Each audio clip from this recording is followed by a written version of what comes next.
हाय मेरे जिगर के टुकड़ों। आज हम आपके लिए 2008 में आई South Korean action thriller movie the chaser को एक्सप्लेन करने वाले हैं। इस मूवी में हम real life serial killer Yong Min की स्टोरी को जानेंगे, जो कि एक साइको किलर था और कसाईयों की तरह लड़कियों को मार काट के हलाल कर दिया करता था। मूवी स्टार्ट होते ही हम एक्स डिटेक्टिव जोंग हू को देखते हैं, जो अब लड़कियों की दलाली करने का काम करने लगा था, यानी अपने कस्टमर्स को गुलू गुलू करने के लिए लड़कियां प्रोवाइड करता था, जो कि प्रोस्टिट्यूट होती है। लेकिन आजकल जोंग हू की लड़कियां गायब हो रही थी, जिसकी वजह से जोंग हू के ऊपर काफी कर्जा भी चढ़ गया था और इसी वजह से वो काफी परेशान रहने लगा था। उसे समझ में नहीं आ रहा था उसकी लड़कियां गायब कहाँ हो रही हैं। आगे फिर एक दिन जोंग हू के पास एक नंबर से कॉल आता है और वो आदमी जोंग हू से एक प्रोस्टिट्यूट भेजने को कहता है। फिर जोंग हू योंग मिन को कस्टमर के पास भेज देता है और योंग मिन कस्टमर को सपनों के साथ समुंदर पार ले जाने लगती है। लेकिन तभी उसे एहसास होता है कमीना कस्टमर छुप के उसके चलचित्र यानी कि वीडियो बना रहा है। अब योंग मिन बिना लाज लज्जा शर्म हया की परवाह किए जैसे तैसे कस्टमर को गरिया के जाने लगती है। लेकिन भैया कस्टमर के दिल में तो दर्द हो जाता है और कस्टमर योंग मिन को पीछे से पेलना शुरू कर देता है और खूब पेलता है। तभी वहाँ जोंग हू भी आ जाता है और वो देखता है कि कस्टमर ने योंग मिन को खूब पेला है, इसलिए जोंग हू कस्टमर से इसके बदले डबल पैसे मांगता है और फिर योंग मिन से मिलता है। तब योंग मिन उसे बताती है कि अब वो ये सब काम नहीं करना चाहती और वो आज से ये काम छोड़ रही है, क्योंकि आज योंग मिन को कस्टमर के बिहेव से काफी हर्ट हुआ था। आगे जोंग हू फिर योंग मिन को घर ड्रॉप करने के लिए जाने लगता है, जहाँ योंग मिन उससे कहती है कि क्या तुमने गायब हो रही प्रोस्टिट्यूट के बारे में पता लगाया है, कहाँ सारी लड़कियां जा रही हैं। जोंग हू कहता है मेरा काम धंधा वैसे ही सही नहीं चल रहा, अब अगर लड़कियों को ढूंढने चला गया तो सब काम धंधा चौपट हो जाएगा। मुझे सिर्फ मेरे पैसों से मतलब है और सब भाड़ में जाए, मुझे क्या मतलब। वही इसी बात को लेकर दोनों में कहासुनी होने लगती है और योंग मिन गुस्से में आकर बीच रास्ते से ही उतर जाती है। तभी जोंग हू के पास उसके असिस्टेंट का कॉल आता है और वो उसे बताता है कि एक कस्टमर को कोई लड़की पसंद नहीं आ रही है, कस्टमर को कोई नई नवेली लड़की चाहिए। लेकिन जोंग हू के पास अब कोई नई लड़की अवेलेबल नहीं थी, इसलिए जोंग हू मी जिन को उसके पास भेजने की सोचता है, जो तबीयत खराब होने की वजह से छुट्टी पर गई थी। वहीं जोंग हू मी जिन से रिक्वेस्ट करके जाने के लिए मना लेता है, क्योंकि मी जिन का बिल्कुल भी जाने का मन नहीं था।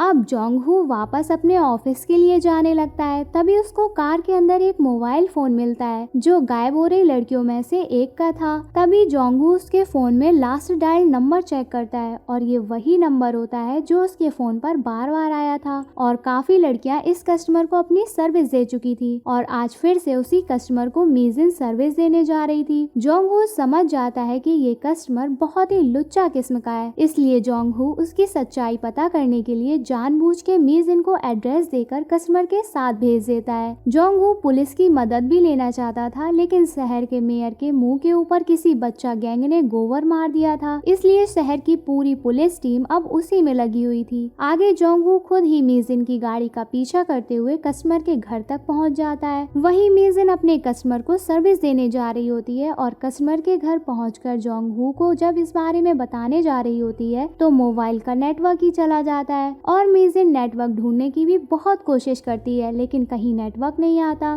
फिर मीजिन बाथरूम में पड़े किसी के बाल और ब्लड देखती है, जिससे मीजिन बहुत डर जाती है और बाहर आकर योंग मिन यानी कि उसी लुच्चे कस्टमर से गाड़ी से कुछ सामान निकालने का बहाना बनाती है। लेकिन बाहर आकर मीजिन देखती है कि सारे दरवाजों पर ताला लगा हुआ है। मीजिन को ये सब बहुत अजीब लगता है। इसके बाद योंग मिन प्लान किए वारदात को अंजाम देने लगता है और मीजिन के हाथ पैर रस्सी से बांध देता है और अपना एक बैग लेकर जिसमें टॉर्चर करने का सामान था उसको लेकर मीजिन के पास जाता है। वहीं मीजिन योंग मिन से अपने आप को छोड़ने के लिए बहुत रिक्वेस्ट करती है, क्योंकि उसकी 6 साल की छोटी बच्ची भी थी और उसके सिवा उसका कोई नहीं था। लेकिन जल्लाद योंग मिन मीजिन की एक नहीं सुनता और हथौड़ी और चैनी लेकर उसके सर पर वार करके उसको बेहोश कर देता है। योंग मिन उसे जान से मारने ही वाला था, लेकिन तभी दरवाजे पर एक कपल आ जाता है जो मिस्टर पार्कर से मिलने आया था और मिस्टर पार्कर इस घर के असली ओनर थे। लेकिन योंग मिन कपल को हड़का के भगाने की कोशिश करता है। वहीं कपल मिस्टर पार्कर के डॉगी को पहचान लेता है और घर के अंदर जाने की जिद करने लगता है, क्योंकि कपल को वहाँ पर नेगेटिव फीलिंग आ रही थी और योंग मिन उन दोनों से छुटकारा पाने के के लिए उन्हें भी घर के अंदर लाकर बेरहमी से दोनों को मार देता है। इधर जोंग हू मेजिन को फिर से कॉल करता है, लेकिन तब भी उससे कोई कांटेक्ट नहीं हो पाता, जिससे जोंग हू श्योर हो जाता है कि मेजिन के साथ कुछ गलत हुआ है। इसलिए वो उसे ढूंढने लगता है और जल्दबाजी में युंगमिन की गाड़ी से टकरा जाता है, क्योंकि युंगमिन घर में आए कपल को मार चुका था और उनकी गाड़ी को ठिकाने लगाने जा रहा था। पर उसी रास्ते में बदकिस्मती से जोंग हू की गाड़ी भी उससे टकरा जाती है और गाड़ी का एक्सीडेंट हो जाता है। इसलिए जोंग हू गाड़ी से उतरकर युंगमिन से माफी मांगकर उससे उसका नंबर मांगता है ताकि उसकी गाड़ी सही करवा सके, लेकिन युंगमिन उसे नंबर नहीं देता। और तभी अचानक से जोंग हू युंगमिन की शर्ट पर खून के दाग देख लेता है, जिसे देखकर उसे शक हो जाता है और जोंग हू फिर अपने क्लाइंट को फोन करता है और वो क्लाइंट कोई और नहीं बल्कि युंगमिन ही होता है। अब तो युंगमिन फंस चुका था, इसलिए गाड़ी से उतरकर वो 9-2-11 होने लगता है, लेकिन जोंग हू उसे पकड़ लेता है और पकड़ के उसका चिल्ला बना डालता है और अपने साथ ले जाने लगता है। लेकिन तभी वहाँ पुलिस आकर उन्हें रोक लेती है और फिर दोनों को पकड़ के पुलिस स्टेशन ले आती है। और पुलिस स्टेशन में पहुँचते ही युंगमिन 9 लड़कियों को मारने का जुल्म भी कबूल कर लेता है और जोंग हू, जो कि एक एक्स डिटेक्टिव था, वो अपने दोस्त को फोन करके बुला लेता है और पुलिस से ये केस हैंड ओवर करके युंगमिन को अपने साथ लेकर आ जाता है। इधर युंगमिन पूछताछ के दौरान पुलिस ऑफिसर को बताता है कि वो कैसे लड़कियों को अपने वश में करके छेनी और हथौड़े से मार देता है और उनके शरीर का पूरा खून निचोड़कर हैंगर में टांग देता है। वही बयान देते वक्त जोंग हू को युंगमिन पर बहुत गुस्सा आने लगती है और वो बस मौका पाकर उसे जम के मारना चाहता था और वो चाहता था किसी तरह से वो उसके हाथों में आ जाए। इसलिए जोंग हू पुलिस से कहता है कि ये साला झूठ बोल रहा है, इसने कोई खून नहीं किया है। इसलिए युंगमिन की शर्ट में लगे खून का डीएनए मैच करने के लिए पुलिस और जोंग हू मेजिन के घर जाता है, जहाँ जोंग हू को मेजिन की बच्ची भी मिलती है, जिसे देखकर जोंग हू को बहुत तरस आता है और वो उसकी बच्ची की देखभाल करने की जिम्मेदारी ले लेता है। इधर इन्वेस्टिगेशन में पता चलता है कि युंगमिन बहुत ही पहुंचा हुआ खिलाड़ी है। इसके मर्डर के पहले से ही कई खाते खुले हुए हैं और हर बार सबूत की कमी की वजह से उसे छोड़ दिया जाता था। अब जोंग हू युंगमिन के बारे में पता लगाने उसके होम टाउन जाता है, जहाँ उसे पता चलता है कि उसे किसी से कोई भी हमदर्दी नहीं है। इससे पहले भी उसने अपने भतीजे का खोपड़ा खोल दिया था और इन्वेस्टिगेशन के बाद वो एक लड़की से मिलता है जो युंगमिन से बचकर आई थी। वो बताती है कि युंगमिन नामर्द है, वो किसी को खुश नहीं कर सकता। इधर जब जोंग हू उस लड़की से मिलकर अपने कार के पास आता है तो देखता है कि मेजिन की बेटी वहाँ नहीं है और उसका एक्सीडेंट हो गया है। इसलिए वो तुरंत उसको हॉस्पिटल ले जाता है और ट्रीटमेंट कराता है। जोंग हू बहुत ही परेशान हो चुका था क्योंकि पुलिस सिर्फ हाथ पे हाथ धरे बैठी थी। इसलिए जोंग हू खुद ही पुलिस स्टेशन जाकर युंगमिन को मार मार के उसका दही कीमा बना देता है और फिर युंगमिन पुलिस को लड़कियों की लोकेशन भी बता देता है, जिसके बाद पुलिस उस लोकेशन में जाने के लिए निकल पड़ती है और वहाँ जाकर ढूंढने लगती है, लेकिन वहाँ पुलिस को कोई नहीं मिलता। इसके बाद युंगमिन का वकील ऑफिसर से मिलता है और उसकी बेल की मांग करता है क्योंकि उसको जोंग हू ने बहुत पीटा है, जबकि जोंग हू ऐसे ही खुलेआम घूम रहा है। इधर ऑफिसर के कहने पर अब पुलिस जोंग हू को पकड़कर पुलिस स्टेशन लाने लगती है, लेकिन बीच में फिर से जोंग हू की गाड़ी का एक्सीडेंट हो जाता है और जोंग हू अपने पार्टनर की हेल्प से सबको चकमा देकर वहाँ से भाग जाता है और इधर उसी वजह से पुलिस को युंगमिन को भी छोड़ना पड़ता है। अब इधर हम मेजिन को देखते हैं जो अभी भी जिंदा थी और स्ट्रगल कर रही थी। मेजिन अपनी सारी रस्सियां खोलने में कामयाब हो जाती है और वो अपने आसपास बहुत लड़कियों को उस घर में देखती है और मेजिन जल्दी से बचकर वहाँ से निकलती है और जोंग हू को फोन करने के लिए शॉप आती है और कॉल करती है, लेकिन जोंग हू फोन नहीं उठा पाता है क्योंकि वो पुलिस से भाग रहा था। लेकिन कई बार फोन करने पर भी जोंग हू का फोन नहीं उठता, इसलिए थक हार कर मेजिन वहीं बैठ जाती है। अब कुछ देर बाद उसी शॉप में युंगमिन भी आ जाता है और उस शॉप की लेडी उसे बताने लगती है कि आजकल शहर में कोई लड़कियों को गायब करके हथौड़े से मार रहा है। तभी युंगमिन वहाँ मेजिन को देख लेता है, इसलिए शॉपकीपर से हथौड़ी मांगकर पहले शॉपकीपर को ही मार डालता है और उसके बाद मेजिन के पास आकर उसे भी बेरहमी से मार डालता है। वहीं फिर जोंग हू पुलिस का सायरन सुनकर उस शॉप के पास आता है जहाँ उसे पता चलता है कि युंगमिन ने फिर से एक लड़की को मार डाला है। अब जोंग हू अपने आप को बहुत कोसने लगता है क्योंकि इस बार वो मेजिन को नहीं बचा पाया था और उसकी छोटी बच्ची का भी उसे बहुत अफसोस हो रहा था। इधर युंगमिन वापस से अपने अड्डे मिस्टर पार्कर के घर पहुंच जाता है जहां पर वो मेजिन के कटे हुए हाथ और सर को एक्वेरियम में डालकर देख रहा था। वहीं मेजिन के इस तरह से मारे जाने की खबर अब पूरे शहर में थी, इसलिए सब उसके कातिल की खोज में लगे हुए थे। फिर जोंग हो उसी शॉप में पहुंच जाता है और वो मीजिन का फोन चेक करता है और उसके फोन में मैसेज देखता है जो उसने बाथरूम में जाकर उसे भेजा था। इधर युंग मिन अब मिस्टर पार्कर के घर में आए कपल को भी बैकयार्ड में ले जाकर गांठ तोड़ देता है और उनके कुत्ते को भी मार देता है। वहीं जोंग हो को अब कोई रास्ता नहीं दिख रहा था, इसलिए जोंग हो एक चर्च में जाकर युंग मिन के बारे में पता करता है, जहां उसे युंग मिन का पता मिल जाता है और वो उस अड्डे में पहुंच जाता है। वहीं युंग मिन अब घर छोड़कर जा ही रहा था, लेकिन जोंग हो वहां पहुंचकर उसका प्लान फेल कर देता है और उसको फैला फैला के मारने लगता है। तभी जोंग हो की नजर एक्वेरियम में रखी कटी गर्दन पर पड़ती है, जिसे देखकर जोंग हो को बहुत गुस्सा आता है और वो भी हथौड़ा लेकर युंग मिन को मारने ही जा रहा था, लेकिन तभी वहाँ पुलिस अपनी टीम के साथ पहुँच जाती है और युंग मिन को अरेस्ट कर लेती है। और फिर सब पुलिस की टीम मिस्टर पार्कर के घर में गड़ी लाशों को निकालने में लग जाती है। मतलब कि अब युंग मिन की तो माँ ही खो दी जाएगी। लास्ट सीन में हम जोंग हो को मीजिन की बेटी के साथ देखते हैं, जो हॉस्पिटल में बैठे उसका हाथ पकड़े हुए था।